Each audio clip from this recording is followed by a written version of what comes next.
无敌可乖乖，这个游戏可以说是猫腻模拟器的天花板了。Stray， 你将扮演压倒抗的大橘，在这个后现代赛博朋克都市里讨生活。为了生存下去，你必须克服内心对水的恐惧，跳向极不稳定的木板和水桶，卡住楼顶的排风扇，才能进入房子里喝上干净的水。吃饱喝足的大橘又开始了街道的闲逛生活，但依然会被来路不明的机器人吓得炸毛并原地跳起。但这个机器人却是大橘日后征服全世界的重要道具，有了它就能随意打开保险箱，跟路边的赛博朋克人对话。即使如此，猫咪的天性还是要去探险的嘛。穿梭在楼顶之间，最终可以自己使用售货机，再也不用去别人家讨水喝了。后现代没有猫抓板怎么办？那就去霍别人家的沙发吧。蹭蹭路人的腿，但他却没有给大橘撸毛，差评。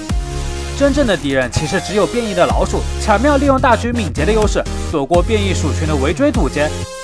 当然，你也可以选择做一只老司机大橘，骑上心爱的小板车，一路冲锋干掉他们。这样还不过瘾的话，那就去找机械博士升级武器吧。压倒抗大橘的最终形态，紫外线大橘，这还不是无敌？